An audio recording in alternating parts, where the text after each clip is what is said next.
My own daughter spent 6 years fabricating lies to destroy my marriage, then told my husband she'd caught me with his brother. My husband sat her down and told her exactly who was walking out of this house. My daughter Kira has resented me for as long as I can remember. Not the ordinary teenage kind where they slam doors and groan at everything. She resented me with deliberate purpose. She wanted me removed from her father's life, and she spent 6 years doing everything she could to make that happen. My husband Leo and I have been married for 22 years. We're the couple that still holds hands at the grocery store, still eats dinner together every single night without exception. Our marriage is the one good thing in my life I never had reason to doubt. Kira doubted it enough for both of us. It began when she was 13. She told Leo I'd said his cooking was terrible. I never said that. She told him I'd complained about him to my sister on the phone. I hadn't. She told him I'd made fun of his weight at a family gathering. He doesn't have a weight issue, and I would never say that even if he did. When I confronted her, she'd say I probably just forgot. A 13-year-old telling me I'd forgotten the words that came out of my own mouth. By 15, the lies had gotten bigger. She told Leo I'd been flirting with the man who installed our fence. I handed him a glass of water because it was 90 degrees in July. She told him I'd blown the grocery budget on clothes. I'd bought a $6 shirt from a clearance rack, and she stretched it into a shopping spree. Every single thing I did got warped into something else entirely by the time it came out of Kira's mouth. Leo believed her at first, why wouldn't he? That's his daughter. But after a while, the stories stopped holding together. He'd check the bank statement and every cent of the grocery money was accounted for. He'd ask the fence installer and the man would look bewildered. The lies had a shape, and once Leo recognized it, he couldn't stop seeing it. We tried family therapy when Kira was 16. The therapist asked her why she kept telling her father negative things about her mother. Kira said she was just being honest. The therapist asked for a specific example. Kira said I'd yelled at her that morning before school. I'd been at a dentist appointment that morning. Leo confirmed it on the spot. Kira said she must have mixed up the day. She quit after 2 sessions. Said the therapist was siding with me. From 16 to 19, it was relentless. She'd wait until I stepped out of the room, then say something to Leo. If Leo and I went to dinner by ourselves, she'd manufacture a fight the instant we walked back through the door. If Leo brought me flowers, she'd comment on how he never did anything like that for her. She wanted every piece of his attention, every moment of it, and my presence was an obstacle. I tried everything. I took her shopping, just the two of us. She spent the whole time on her phone, then told Leo I'd ignored her. I made her favorite meals. She told him I was trying too hard and it was strange. I wrote her a letter once, telling her I loved her and that I wasn't her enemy. She left it sitting on the counter, still sealed. The final breaking point came 3 months ago. Leo's brother Dominic came over for Sunday dinner. After he left, Leo was cleaning up at the counter when Kira walked in and told him she'd seen me and Dominic in the hallway together. She said we'd been standing too close. She said I'd touched his arm and whispered something. She said I had my hand on his chest and pulled away quickly when she walked past. Not a single word of it was true. I'd been in the bathroom during the entire window she described, but this time she had gone too far. She wasn't accusing me of some vague slight anymore. She was accusing me of something with Leo's own brother. Leo studied her for a long moment. Then he said, "Kira, your mom was in the bathroom." I knocked on the door to ask where the foil was. Dominic was sitting at the dining room table with me the entire time before that. There was no hallway. There was nothing. Kira started walking it back. The girl who had spent 6 years assembling stories like she was laying brickwork watched the whole wall give way. Leo wasn't raising his voice. He was simply standing there with the dish towel still on the counter, waiting. And that silence was more devastating than any argument, because Kira had no script prepared for silence. I almost spoke, but this time I pressed my lips together and let Leo take it, because this conversation was 6 years overdue. Leo crossed to the dining table and pulled out a chair. "Sit down, Kira," he said, quiet, but nothing casual about it whatsoever. Kira looked straight at me. I recognized that look. It was the one she gave me when she wanted me to step in and soften things. That look had worked on me before, more times than I care to count, but not this time. I stood in the doorway and said nothing. Her eyes stayed on me a few more seconds, then dropped away. She sat down and folded her hands in her lap like a child who'd been called to the principal's office. Leo leaned forward with both palms flat on the table. "I want you to tell me one thing you've told me about your mother in the last 6 years that was actually true," he said. "Just one." Kira opened her mouth and closed it. She started to say something about the fence installer and Leo cut her off immediately. "I called Balthazar myself that same day," Leo said. "She told me you were the only one who spoke to him. Your mom handed him a glass of water and went back inside." Kira's mouth snapped shut. Every lie she'd ever told had rested on the assumption that nobody would check. She hadn't known Leo had started checking a long time ago. Mental notes at first, then actual ones. And all those notes were catching up with her now. Her chin started trembling and the tears came. "You always take her side," she said. "You've always loved her more than me." I took a step forward without thinking. Leo raised his hand not toward Kira, toward me. I understood what that gesture meant. It meant if you step in right now, she wins again. I stayed where I was. "That's not what this is, and you know it," Leo said. "I'm asking you a simple question. One true thing. Give me one." Kira didn't answer. Leo unlocked his phone and opened the bank app. He scrolled back to the month Kira had claimed I'd blown the grocery budget on a shopping spree. He turned the screen toward her. Groceries, gas, the electric company, and one charge for $6 at a clearance store. $6, Leo said. "That's what you turned into a shopping spree." Kira stared at the screen. Something traveled across her face. The slow, cold understanding that the throwaway lie she'd probably forgotten a week after she told it had been preserved, tracked, remembered. She had believed those lies evaporated after they did their damage. They hadn't. Leo kept them. "I was just trying to protect you, Dad," she said to her hands. Leo looked at her with an expression I can only describe as exhausted love, like his love for her was real and enormous and it was wearing him down. "From what?" he said. "From a woman who has loved me every day for 22 years? What exactly are you protecting me from, Kira?" She didn't answer. And for the first time in 6 years, my daughter had nothing to say. Every time Kira had lied, I'd funneled all my energy into defending myself. I never once made her explain the why. Leo was doing what I never could, because I'd always been too terrified of losing my daughter to push her toward the edge of the truth. But Leo wasn't afraid anymore. He was tired. And a tired Leo was the most honest version of him I'd ever witnessed. Then Kira shoved the chair back and shot to her feet so fast it scraped scraped across the tile. Her eyes were red, but something new had surfaced behind them now. Something raw. She slammed both palms flat on the table. Fine, she said. You want the truth? You two are so fixated on each other that you forgot you even had a kid. Every vacation we ever took was about the two of you. Every dinner conversation was about the two of you. Your inside jokes, the way you look at each other across the table like nobody else is in the room. I could disappear for a whole week and neither of you would even notice. That's how invisible I am in this house. Those words landed somewhere in my chest I hadn't prepared for, because that's the thing about being a mother. Even when your child has lied to you 1,000 times, some part of you still listens for the truth buried inside the lie.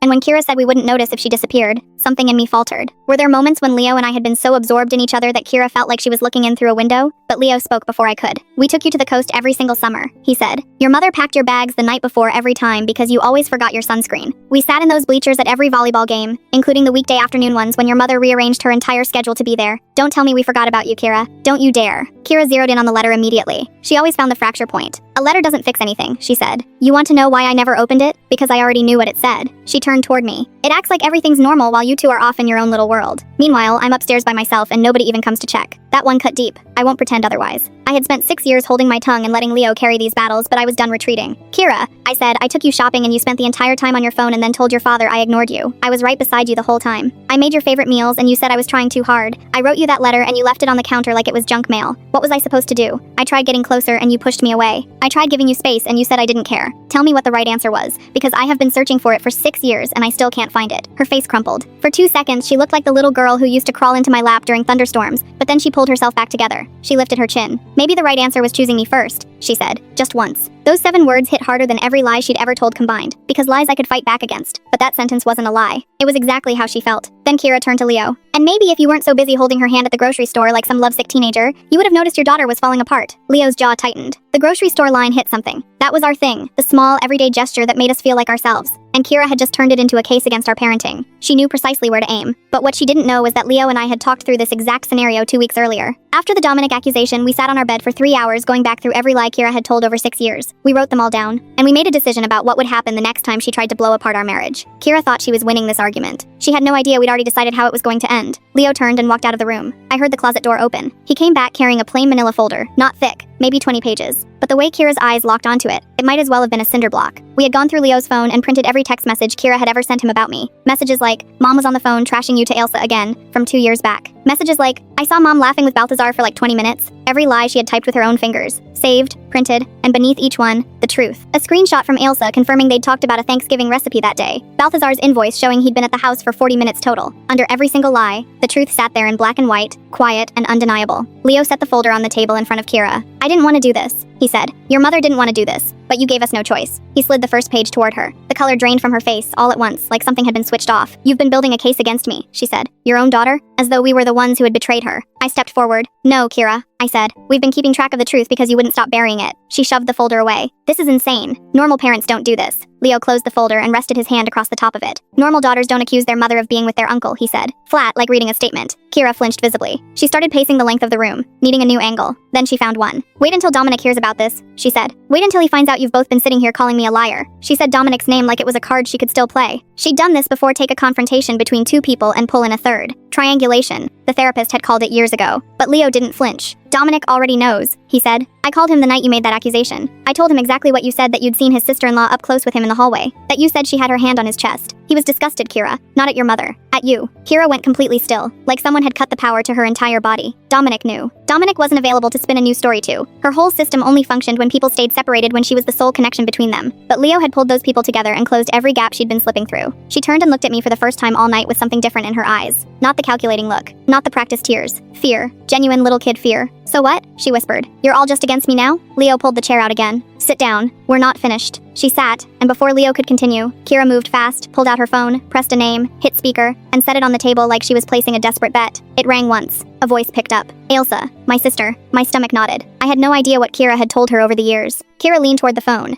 Ailsa, tell them what Mom said about Dad that time on the phone. A pause. Then Ailsa's voice came through, genuinely confused. Kira, what are you talking about? What phone call? Kira's jaw tightened. The one where she was complaining about Dad. You were on the phone with her. I heard it. Sweetheart, I honestly don't know what you heard. Ailsa said, but your mom and I talk about once a week, and she has never once said a negative thing about Leo. Not once in years. She talks about him like he personally hung the moon. It's actually a little excessive. I nearly laughed. Because that was so precisely Ailsa. She had absolutely no idea she'd been placed on speaker in the middle of the worst fight our family had ever had. Kira's face collapsed. completely and quickly. She had bet everything on Ailsa backing her up, and she had lost right in front of both of us. She grabbed the phone and hung up. Leo let the silence breathe. Then, quietly, he said, "That's what I thought." 3 words. But those 3 words carried 6 years of weight inside them. Kira threw the phone onto the table. "Fine. I made some of it up. Is that what you want to hear?" She looked up, but not all of it. Not all of it. Like she was gripping the last inch of rope. Leo asked the question that mattered more than any other. Which parts were true? Kira? Kira opened her mouth and closed it. Her fingers found a chip in the edge of the table and she started picking at it. 5 seconds. 10. The question wasn't really a question, it was a mirror. And Kira couldn't look at what it was reflecting back at her. She didn't answer. Because there were no true parts. We all understood that. She understood it. I stepped closer. "Kira," I said, "we are not here to hurt you, but your father and I love each other. And we are not going to let anyone, not even you, tear that apart." For 6 years, I had been so frightened of hurting my daughter that I had let her hurt me instead. Peace constructed on top of lies isn't peace. It's just quiet destruction. And I was finished being quietly destroyed. Her voice came out barely audible. "You love each other more than you love me," she whispered. It wasn't an accusation this time. It was the thing beneath all the weapons. The thing she had been carrying for years. "That is not true," I said. "And somewhere inside you, you already know it." Leo looked at me. I gave him the smallest nod. He sat down across from her and placed both hands flat on the table. "Kira," he said, "I have loved you from the moment you were born. Nothing in this world changes that." He paused. "But what you have been doing to your mother for 6 years is something I will not allow in this house anymore." The word "anymore" landed like something solid. "Your mother and I have arranged for you to stay with Dominic for a while. He has a spare room. He agreed to it. You are not being discarded. You are being given a boundary, and you will go to therapy. Real therapy. Noel recommended someone who works with young adults, and you will go every single week without exception." Kira's mouth dropped open. "You're kicking me out?" In every version of this confrontation Kira had imagined, the ending was probably always the same. Mom cries, dad feels guilty, everyone retreats to their own corners. Next week things reset and she gets another turn. But this was a different ending, one she had never planned for. Kira swung toward me. "Mom, please don't let him do this." My voice broke slightly, but I didn't let it stop me. "Kira, this is my decision too. I love you. I will always love you. But I cannot go on living in a house where my own daughter is spending every day trying to convince my husband that I am a terrible person. I am not a terrible person, and you know that." Kira began to cry. But this time it was different. I am her mother, and I have heard every version of this girl's crying since the day she was born. This was not the performance variety. Her shoulders shook. She pressed her hand over her mouth trying to hold the sound back, but it came out regardless. Then she said it. "I heard Dad on the phone once." Her voice was unsteady enough that the words barely held their shape. "I was 12. He told someone that marrying you was the best decision he ever made." She pulled her hand away from her mouth and looked at Leo. Face wrecked, red skin, tears, and something so wounded and so old-looking it had no business living on a 19-year-old. And I thought, what about me? What about the decision to have me? Wasn't that a good decision too? The room went utterly still. 6 years of destruction suddenly had a starting point. A 12-year-old girl in a hallway or behind a door or around a corner overhearing her father say one sentence into a phone and constructing an entire architecture of hurt around it. One sentence. That was all it took. Leo's face shifted into something that looked like a man realizing he had broken something precious without ever knowing it had slipped through his hands. "Kira," he said, softer than I'd heard him all evening. "You heard one sentence from a conversation you weren't part of. I have told you 1,000 times that you are the best thing that has ever happened to me. 1,000 times. Kira shook her head. "But you said it about her first. You always say it about her first." Those words just hung there. Nobody reached for them. True in the way feelings are true, even when the evidence doesn't hold them. Leo reached across the table and covered Kira's hand with his. She flinched, but she didn't pull away. "I love your mother. I love you. Those are not the same kind of love, and one does not diminish the other. Loving her has never, for a single day, meant loving you less." His voice dropped lower, not louder. "But if you keep doing what you've been doing, you will lose both of us. And that frightens me far more than anything you've ever said about your mother. You are leaving this house tomorrow. You are going to Dominic's. You are going to therapy. And when your therapist says you're ready, you will come home. This is not a punishment. This is the only way I have left to fight for you." Kira looked at his hand over hers. She looked at the folder. She looked at all of it, all the evidence of what she had done, all the proof of what we had endured, and something in her simply released. She put her head down on the table and she sobbed. Not cried. Sobbed. Years of pain she had been papering over with lies because she hadn't found any other language to say, "I'm afraid you don't love me enough." I walked over to her. My body moved the way a mother's body moves when her child is coming apart. I placed my hand on her back, right between her shoulder blades. Right where I used to rub small circles when she was little and couldn't fall asleep. And for the first time in 6 years, Kira didn't pull away. Didn't shrug my hand off. Didn't flinch or lean sideways or tell me to stop. She just stayed there with her head on the table and my hand on her back, and she let me touch her. Nobody spoke for a long time. The folder sat open on the table. Pages fanned out all those lies printed in black and white right alongside all those truths. This was not the moment where everything healed and we all embraced and the music swelled. It was the first honest moment our family had shared in years. The first time Kira told us something real instead of something constructed. The first time she let me put my hand on her without acting as though my touch was something to survive. I didn't know whether Kira would walk into Dominic's house tomorrow and actually try, or whether she'd spend the drive over building a new story about being thrown out by her own parents. I didn't know if the therapy would reach her. I didn't know if the girl beneath my hand right now, the one who was finally letting me be her mother, would still be that girl in the morning. But I knew one thing. For the first time in 6 years, my daughter was not lying to me, and that was somewhere to begin.